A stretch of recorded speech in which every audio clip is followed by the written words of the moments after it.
Recently इतनी reports आई है कि लैंडस्लाइड हिमाचल प्रदेश में हो रहे हैं। इसके लिए एक national landslide risk management strategy है। किसके अंडर होती है? National disaster management authority, NDMA. ठीक है, नेशनल डिजास्टर मैनेजमेंट जो एक्ट है 2005, उसके अंडर इंस्टीट्यूशन बना है। इसके मेजर प्रोविजन अगर हम देखने की कोशिश करें, क्या क्या चीजें इसके अंदर देखी जाती है, तो सबसे पहली है लैंडस्लाइड हैजार्ड का जो जोनेशन है, कि किस किस एरिया में लैंडस्लाइड आ रहा है, इस चीज की जोनेशन की जाती है। ठीक है, कहाँ कहाँ लैंडस्लाइड, तो इसमें जोनेशन करेंगे, मैप्स बनाएंगे। ठीक है, एक मैक्रो स्केल पे और एक मीजो लेवल पे, छोटे लेवल पे भी, कि एक बड़े लेवल पे एक छोटे लेवल पे, कि हैजार्ड कहाँ कहाँ पर आ सकता है, इसको जोनेशन करना है। इसके अलावा लैंडस्लाइड को मॉनिटर करना और एक अर्ली वार्निंग सिस्टम बनाना, कि जहां पर हम प्रिडिक्ट कर सकते हैं कि इन एरियाज में लैंडस्लाइड आ सकते हैं। ठीक है, उनके लिए एक लैंडस्लाइड को प्रिडिक्ट करने के लिए, तो इसमें डेवलपमेंट और इम्प्लीमेंटेशन करना है रेनफॉल रेनफॉल थ्रेशोल्ड्स का, कि अगर इससे ज्यादा रेनफॉल पड़ रही है, बारिश हो रही है, तो ऑटोमेटिकली क्या है, इस टाइम पर लैंडस्लाइड के बढ़ने के चांसेस ज्यादा है। इसके अलावा जैसे हम ना एक numerical weather prediction, automatic rain gauges लगाए हुए होंगे ना, उस रेन गॉज में इस लेवल से ज्यादा इतने टाइम में अगर बारिश पड़ी है तो लैंडस्लाइड आने के चांसेस बढ़ जाएंगे। इसके अलावा एक अवेयरनेस प्रोग्राम्स अलग अलग करे जा रहे हैं, लोगों को बताया जाए। ठीक है, तो एक पार्टिसिपेटरी अप्रोच की बात हो रही है, कि जो कम्युनिटी है उसको इन्वॉल्व करना है अवेयरनेस ड्राइव में, कि कहाँ किस रीजन में लैंडस्लाइड आ सकते हैं, अभी कैसी सिचुएशन है। ठीक है, और अगर लैंडस्लाइड आता है तो आपने क्या एक्शन लेने हैं, इस तरीके के एस्पेक्ट्स रखे जा सकते हैं। फिर कैपेसिटी बिल्डिंग और ट्रेनिंग करनी है स्टेक होल्डर्स की, जितने भी लोग इन्वॉल्व है, मान लीजिए आपका घर पास में है, तो उन सब, और फिर कैपेसिटी बिल्डिंग, सो होता है ना कि रिटेनिंग वॉल्स लगानी है, तो क्रिएशन करनी है एक ना। और इसमें नॉर्मली भी समझने के लिए भी सेंटर फॉर ये landslide research studies and management, ठीक है, CLRSM, सेंटर फॉर लैंडस्लाइड है ना स्टडीज एंड मैनेजमेंट। इसमें क्या हो रहा है, एक टेक्नो साइंटिफिक पूल हम क्रिएट कर रहे हैं, जो लोग आएंगे वो साथ में डिस्कशन करेंगे, और फिर एग्जैक्टली ना, फिर लोगों को हेल्प करना, उनकी कैपेसिटी बिल्डिंग करना, उनको इन्फॉर्म करना है क्या क्या चीजें की जा सकती है। इसके अलावा प्रिपरेशन करना है इसमें, और स्पेसिफिकली प्रिपरेशन करना है इसका माउंटेन जोन रेगुलेशन का, माउंटेन जोन रेगुलेशन पॉलिसीज। जैसे अभी एनजीटी ने डायरेक्शंस दी थी कि ना, एक अगर इससे ज्यादा इंक्लिनेशन है तो उस जमीन को नहीं बेचा जा सकता, डायमेंशन से ज्यादा बिल्डिंग नहीं बनाई जा सकती। तो वो सारी चीजें क्या है, वो एक जैसे रिवर RRZ बोलते हैं ना, रिवर रेगुलेटरी जोन, कुछ जोन ऐसी होती है नदी की जिसमें रेगुलेट करके रखते हैं। ठीक है, जो उसके रिवर बेड्स हैं, उसी तरीके से माउंटेन जोन रेगुलेशन है ना, इसकी बात हो रही है। तो इसमें ये लैंड यूज पॉलिसी बनाई जाएगी, कि किस तरीके से टेक्नो लेवल पे फिर अपग्रेडेशन करना है उनके इन्फोर्समेंट का, रेगुलेशंस बिल्ड करनी है, रिव्यू करना है, रिवाइज करना है, जो BIS कोड्स रहेंगे घर बनाने के, और गाइडलाइंस लैंडस्लाइड मैनेजमेंट के लिए। ये सब हमारे national landslide risk management strategy के अंडर आता है।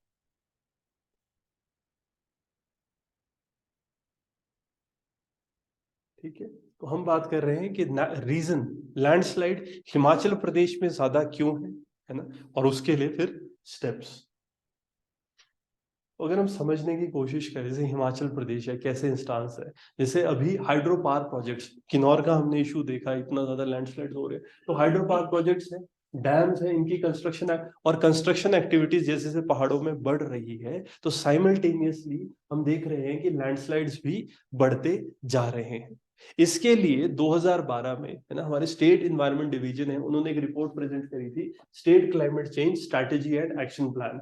हमारा जो national climate change action plan है, national action plan on climate change, उसके अंडर हमने एक स्टेट क्लाइमेट चेंज स्ट्रैटेजी बनाई है। ठीक है, स्ट्रैटेजी एंड एक्शन प्लान, तो उसमें क्या बात हो रही है, उसकी रिपोर्ट ये कहती है कि डिफॉरेस्टेशन, पेड़ों को काटना, या फिर लैंडस्लिप्स हो रहे हैं, या लैंड डिग्रेडेशन हो रही है, डिजर्टिफिकेशन हो रही है, या फिर ग्लेशियर लेक आउटबर्स्ट। ये GLOF, ग्लेशियर लेक आउटबर्स्ट क्या है? ये लेक होती है ना, ग्लेशियर से पानी पिघल के आता है, वो इकट्ठा होता है, मोरेन डैम लेक हम कहते हैं। जो मोरेन की लेक होती है ना, उसमें अगर ज्यादा पानी इकट्ठा हो जाए पीछे, तो वो टूट जाता है। ठीक है, लास्ट में, क्योंकि जो अनकंसोलिडेटेड मैटर होता है ना, ग्लेशियर पिघल रहा था, पिघलने के बाद जो उसका मटेरियल बचा हुआ था वो इकट्ठा हो जाता है, पत्थर, बोल्ड, कॉबल, पेबल, वो सारे पत्थर इकट्ठे, उसके पीछे पानी इकट्ठा हुआ था, तो अगर वो बढ़ जाएगा तो फिर वो एक लैंडस्लाइड क्रिएट कर देगा, या वो जो ग्लेशियल लेक है वो टूट जाएगी। केदारनाथ में हुआ था, केदारनाथ के इंसिडेंट का रीजन ही ये है, ठीक है ना। तो ये सारे कॉमन और क्रिटिकल इन्वायरमेंटल इश्यूज है जो हिमालयन रीजन में हो रहे हैं। और मेजर चैलेंजेस जो फेस कर रहे हैं हिमालयन इन्वायरमेंट, ये क्या है? इशू जो आपका एटमॉस्फेरिक और मैन मेड इंटरफेरेंस दोनों हो रही है। एटमॉस्फेयर के साथ इंटरफेरेंस हो रहा है, और इंसान एटमॉस्फेयर में चेंज और इंसानों का जो इसमें इंटरफेरेंस बढ़ता जा रहा है। तो हिमाचल प्रदेश भले एक स्मॉल स्टेट है, लेकिन क्यों इंपॉर्टेंट है? क्योंकि जो लाइवलीहुड है ना, डाउनस्ट्रीम एरियाज में जो लोग रह रहे हैं, जिसमें हिमाचल है, हिमाचल से डाउनस्ट्रीम जो लोग रह रहे हैं, जो डाउनस्ट्रीम एरियाज है, उनके लिए हिमालयस, हिमाचल की जो इकोलॉजी है, वो एक मेजर रोल प्ले करती है, ठीक है। तो फर्दर हम देखते हैं जैसे इसकी कंजर्वेशन, सस्टेनेंस, और जो इकोलॉजिकली फ्रेजाइल रीजन हम कहते हैं, स्पेसिफिकली जैसे जो हायर रीजन है हमारे, है ना, इकोलॉजिकली फ्रेजाइल है, थोड़ा सा टेम्परेचर चेंज हो जाए तो एक बड़ा इफेक्ट पड़ता है। स्पीति को देखो, है ना, स्पीति के पहाड़ कैसे हैं, अगर आप देखो तो मिट्टी के जैसे पहाड़ है, ठीक है। अगर वहां पर बारिश हो जाए, वहां पर वो बहुत इकोलॉजिकली सेंसिटिव है, कुछ भी चेंज होता है, क्लाइमेट का चेंज होता है, उस पर ज्यादा इम्पैक्ट पड़ता है। वहां पर कहीं ना कहीं सबसे बड़ा चैलेंज फेस कर रहे हैं इस टाइम पर।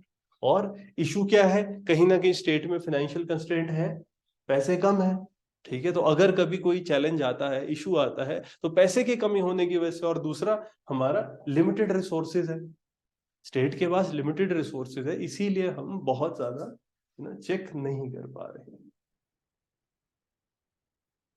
अगर हम समझे, है ना, क्या क्लाइमेट चेंज है इस लैंडस्लाइड को हम ब्लेम कर सकते हैं कि climate change is the reason for landslides? तो अगर एट्रीब्यूट करें सिंगल इवेंट से क्लाइमेट चेंज के, तो मतलब हम डायरेक्टली ऐसे कह नहीं सकते, क्योंकि इसमें एक मिक्स है। क्लाइमेट चेंज में बेसिक हम क्या कह रहे हैं जी, टेम्परेचर बढ़ रहा है, बट हाँ उसके साथ बहुत सारी चीजें हैं जो प्रोजेक्ट करती है। अब जैसे आपका शिफ्ट हो रहा है क्लाइमेट, अगर बारिशें ज्यादा हो रही है तो हाँ वो लैंडस्लाइड्स का इम्पैक्ट डालेगी। या टेम्परेचर बढ़ रहा है, टेम्परेचर बढ़ने की वजह से हमारा ग्लेशियर पिघलेगा, ग्लेशियर पिघलेगा तो फिर पानी इकट्ठा हो रहा है, वो भी तो पुश करेगा। जैसे ग्लेशियर लेक आउटबर्स्ट की हम बात करते हैं, फ्लडिंग है, फ्लडिंग की वजह से भी तो, है ना, कटिंग होती है, लैंडस्लाइड्स आ जाते हैं। तो वो सारे आज तो जुड़ रहा है। तो कहीं ना कहीं क्लाइमेट चेंज हम क्या देख रहे हैं कि टेम्परेचर राइज कर रहा है 1.5 डिग्री सेल्सियस से ऊपर, जो प्री इंडस्ट्रियल लेवल है, हम ये चीज देख रहे हैं कि इनएविटेबल है, ठीक है। तो जितनी भी स्टडीज अभी तक हम देख रहे हैं कि माउंटेन्स में ग्लेशियर्स पिघल रहे हैं, ठीक है। और दूसरी बात ना, जैसे हम कहते हैं एक्सट्रीम इवेंट्स ज्यादा हो रहे हैं, ठीक है। दोनों चीजें हैं, यहाँ पर क्या हो रहा है, सूखा पड़ रहा है, एक्सट्रीम इवेंट्स कैसे कैसे हो रहे हैं, यहाँ पर एक तरफ से ड्रॉट्स पड़ रहे हैं और दूसरी तरफ से इंटेंस बारिशें भी हो रही है। और इसके साथ साथ क्या हो रहा है, यहाँ पर एक्टिविटीज जैसे रोड बिल्डिंग है, कंक्रीट कंस्ट्रक्शन है, हायर एलिवेशंस पे जितनी भी हो रही है, इसकी वजह से भी एक हायर रिस्क हो रहा है, ठीक है। एंथ्रोपोजेनिक ह्यूमन बीइंग के एक्शन लेने की वजह से भी यहाँ पर आपके डिजास्टर बढ़ने के चांसेस ज्यादा हो रहे हैं। इसमें हम समझने की कोशिश करें कि हिमाचल प्रदेश में ज्यादातर जो हिमाचल का एरिया है, स्पेसिफिकली लैंडस्लाइड्स को अगर हम देखें, तो हिमाचल प्रदेश में तो हाई रिस्क जोन है लैंडस्लिप्स के लिए, ठीक है। इसीलिए डिस्ट्रप्शन बहुत हो रही है, स्पेसिफिकली क्यों? हाइड्रो पावर, ठीक है, जो डिस्ट्रप्टिव प्रोजेक्ट्स हो रहे हैं।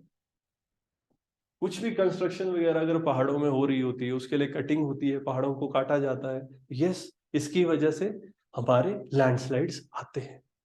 यहाँ अगर हम बात करें लैंडस्लाइड की जोनेशन मैप्स जो हम बनाए हैं, तो अराउंड 70% जो हिमाचल प्रदेश का है स्टेट का, ये हाई रिस्क पे है, और अराउंड 14% है ये सिवियर या बहुत ज्यादा वेरी हाई रिस्क पे है हिमाचल प्रदेश में लैंडस्लाइड्स के लिए। और ज्यादा कहाँ? शिवालिक रेंज में हमारे ज्यादा आ रहा है, अनकंसोलिडेटेड है शिवालिक, ठीक है। जैसे ग्रेट हिमालयस की हम बात करते हैं, तो वो है, तो देखो ये सारा सेडिमेंट्री है, हमारे पहाड़ सेडिमेंट्री है ना, जो अगर क्यों, क्योंकि इनिशियली जब हमारा वो प्लेट टकरा रही थी, ठीक है, यूरेशिया से आपका गोंडवाना प्लेट टकरा रही है, तो बीच में जो एरिया था, है ना, समुद्र का जो बेस है, वो सारा मटेरियल उठा के इन्होंने ऊपर ले आया, ठीक है, उससे पहाड़ बने हैं, तो सेडिमेंट्री पहाड़ है। अब धीरे धीरे जो हायर रीचेज है वो मेटामॉर्फिक बन रही है प्रेशर की वजह से, बट जैसे शिवालिक है, शिवालिक सबसे बाद में बने, अनकंसोलिडेटेड है, तो वो तो है ही लैंडस्लाइड के लिए बहुत ज्यादा रिस्क पे है। तो अगर हम समझने की कोशिश करें, साथ में अर्थक्वेक है, अर्थक्वेक भी हमारे अर्थक्वेक रीजन में हम हैं, और अर्थक्वेक की वजह से भी लैंडस्लाइड आते हैं। धरती शेक कर रही है, उसके बाद सॉलिफ्लक्शन मूवमेंट हो जाएगी। अगर लिक्विड ऑलरेडी पानी वगैरह उसमें, तो माउंटेन्स है हमारे यंग है, जियोलॉजिकल टर्म्स में यंग फोल्ड माउंटेन है ना, ये एक्टिव होते हैं अर्थक्वेक्स के लिए। तो 32% जो हमारा स्टेट का है ये हाई डैमेज रिस्क जोन है सीज्मिसिटी के लिए, अर्थक्वेक के लिए।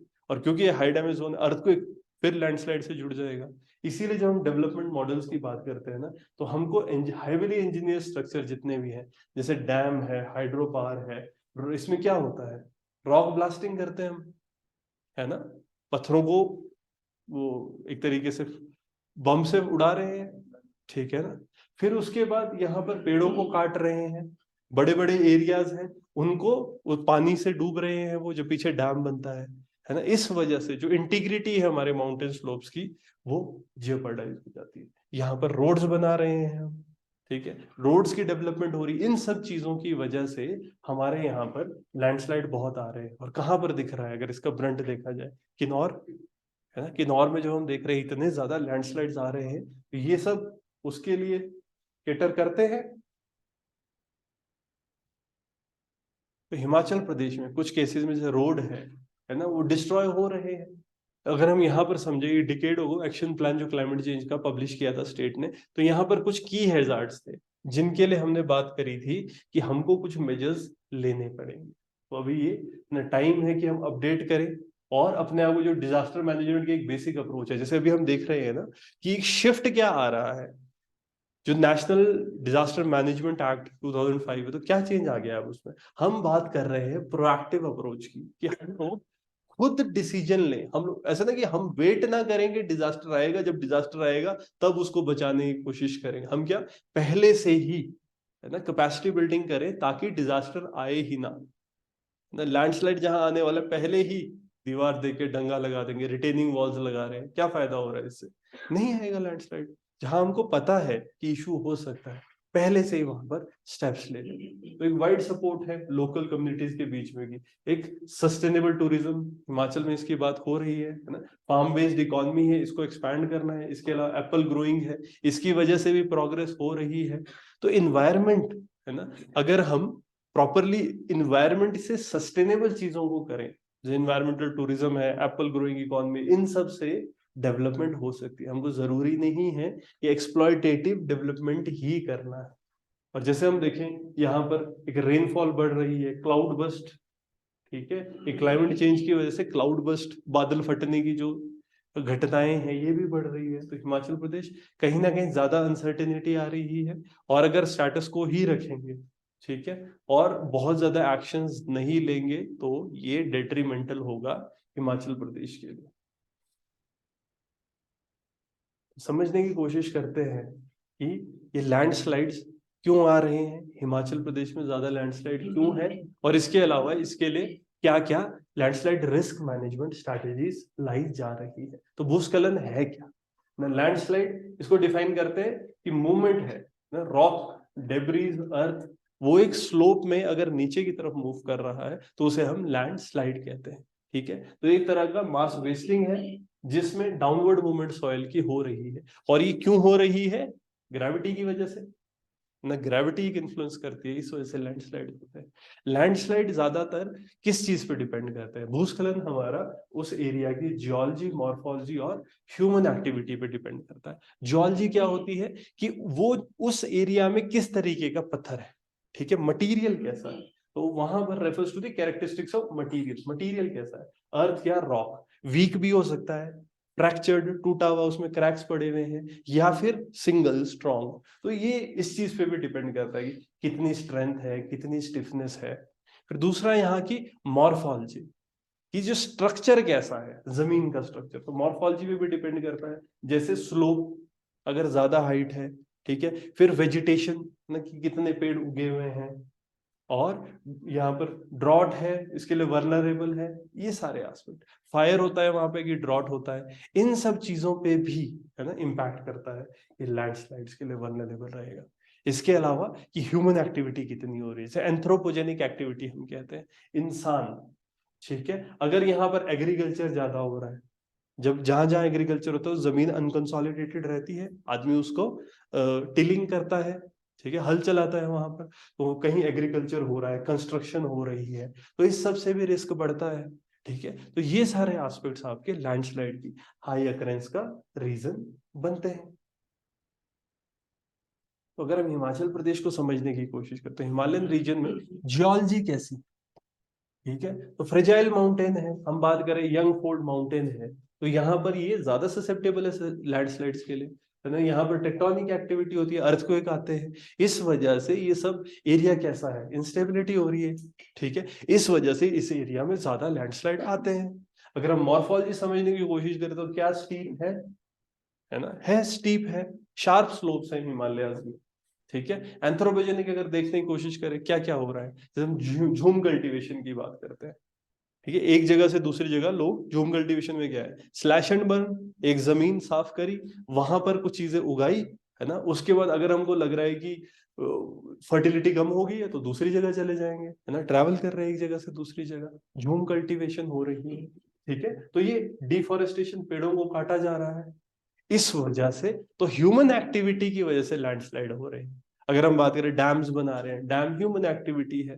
ठीक है ना, आरडीएक्स यूज कर रहे हैं, है ना, पत्थरों को तोड़ रहे हैं, रोड बना रहे हैं, उन सब प्रोसेसेस से क्या हो रहा है, पहाड़ ज्यादा ससेप्टेबल हो रहा है लैंडस्लाइड्स के लिए।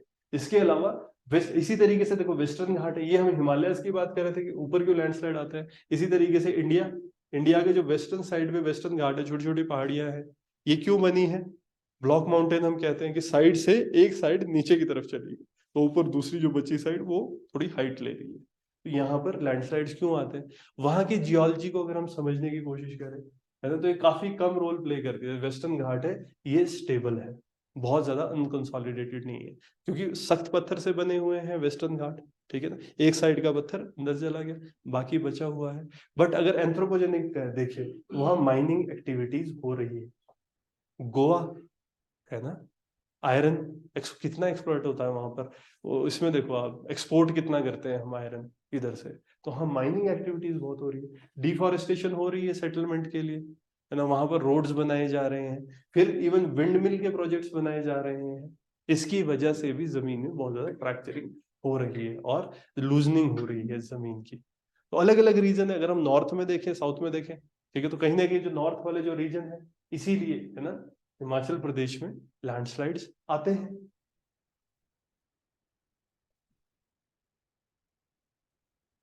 तो इसके लिए क्या क्या क्या स्ट्रैटेजी है ना, तो हमारा एक लैंडस्लाइड डिजास्टर मैनेजमेंट प्रोसेस है ना, इसके अंदर मैनेजमेंट हो रहा है लैंडस्लाइड का और स्नो एवलांचेस। एवलांच क्या होते हैं, जब बर्फ ना, बर्फ में अगर बर्फ एक साथ मूव करे, जैसे जमीन मूव कर रही है, ऐसे ही एवलांच आता है। तो इसके लिए क्या क्या चीजें दिमाग में चल रही है, तो पहला है landslide hazard vulnerability and risk assessment.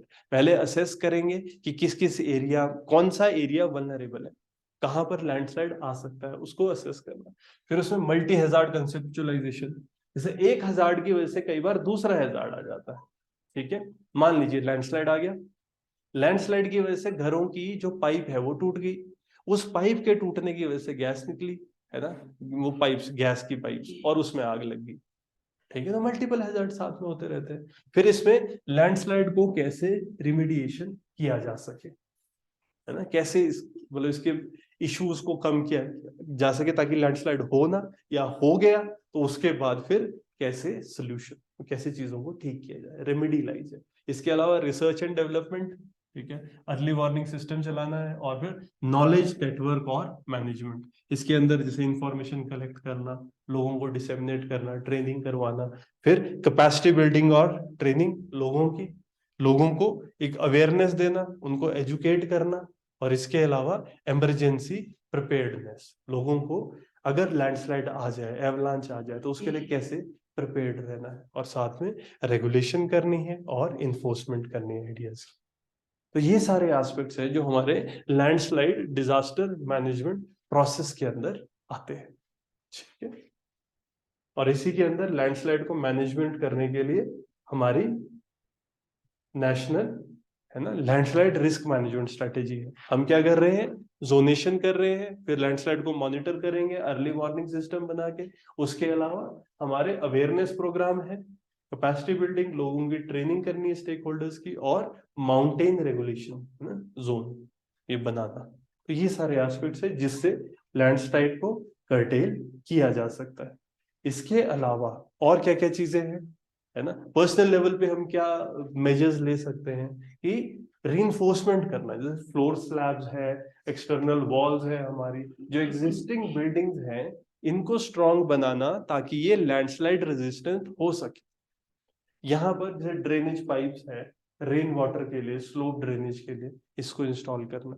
इससे क्या होता है, जैसे रेन का पानी है फिर वो नहीं जाएगा ना जमीन में, और वो जैसे मान लो एक बिल्डिंग है, अगर वहां पे आसपास बहुत ज्यादा पानी सीपेज कर रहा है अंदर, तो फिर वो ले जा सकता है सारी जमीन को, उसकी वजह से लैंडस्लाइड आ सकता है और जान माल का खतरा हो सकता है। आपने देखा हो, कहीं भी बड़ा स्ट्रक्चर होता है जिसके लिए एक बेस बनाया होता है, आसपास से नालियां निकाली हुई होती है, घर के ऊपर पानी होगा उसको इकट्ठा करके या तो टैंक में इकट्ठा करे या नालियां बना के उसको ना निकाल दिया जाता है उस एरिया से कि ज्यादा अंदर ना जाए ना। अगर उसकी जो बेस है उसमें पानी जाएगा तो फिर बिल्डिंग के लिए खतरा हो सकता है। इसके अलावा स्लोप पे प्लांटेशन करना जो भी लैंडस्लाइड के लिए वल्नरेबल है, क्योंकि हम ये चीज देखते हैं ना कि जितने भी डीप रूटेड ट्रीज होते हैं, श्रब्स होते हैं, जहां पर वो है वहां पर लैंडस्लाइड नहीं आएगा। और सुनामी आ रही है वहां पर, अगर हमने सामने मैनग्रोव फॉरेस्ट उगा दिया, सुनामी नहीं कुछ कर पाती।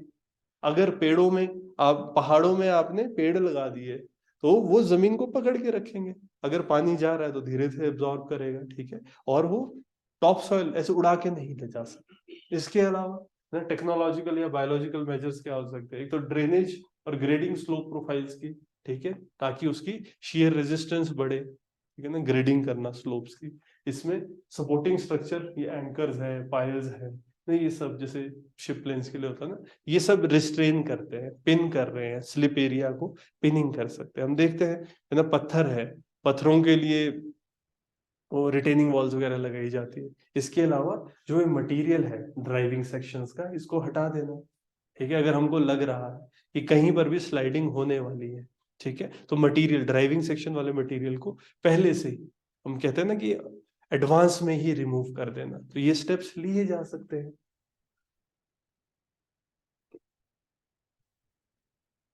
फर्दर, ठीक है, प्लानिंग करके रखना, लोकल मेजर्स। अब यहाँ पर क्या होता है, इससे स्लोप जो लैंडस्लाइड के लिए प्रोन है उनको या तो मॉडिफाई कर दो, हम वो स्टेप्स बना देते हैं ना उसमें। और इसमें ये हाइड्रोलिक और इलेक्ट्रिकल कनेक्शन ये जितने भी हो, इनको फ्लेक्सिबल रखना चाहिए हम।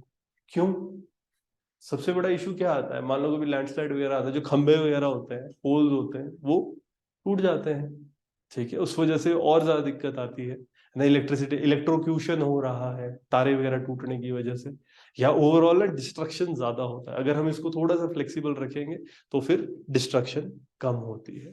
इसके अलावा गवर्नमेंट कुछ और मेजर्स ले रहा है, जैसे अभी आईआईटी मंडी है, यहाँ पर कोलैबोरेशन हुई थी national disaster management authority NDMA के साथ, तो 5 दिन की ट्रेनिंग हुई थी, है ना, landslide mitigation and detailed project report preparation, ये करा गया था, ठीक है, अभी आईआईटी मंडी में हुआ था। तो ट्रेनिंग प्रोग्राम है किस चीज के लिए, ताकि लोगों के बीच में अवेयरनेस क्रिएट की जा सके कि क्या क्या हैजार्ड्स है, क्या क्या रिस्क है, कैसे इसको मिटिगेट किया जा सके, हटाया जा सके लैंडस्लाइड्स के लिए। बाकी फंडामेंटल कॉन्सेप्ट की स्लोप है, उसकी स्टेबिलिटी कैसे लाई जा सकती है, इन सब प्रैक्टिसेस के बारे में डिटेल प्रोजेक्ट रिपोर्ट प्रिपेयर की गई थी।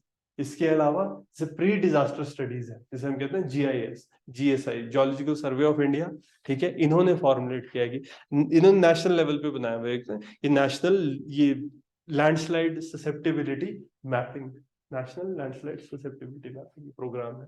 तो मैक्रो स्केल पे है, ठीक है, अलग अलग पार्ट्स पे ये देख रहे हैं, नॉर्थ ईस्ट रीजन है, सिक्किम है, यहाँ पर कि ससेप्टेबल कितना है, और अप्रोक्सीमेटली 4,600 स्क्वायर किलोमीटर एरिया, ये इन्होंने अभी जो नेशनल लैंडस्लाइड ससेप्टिबिलिटी मैपिंग है इसके अंडर कवर कर दिया हुआ है। तो एक्सेप्ट अरुणाचल प्रदेश, है ना, बाकी एरियाज में ये कवर कर चुका है नॉर्थ ईस्ट।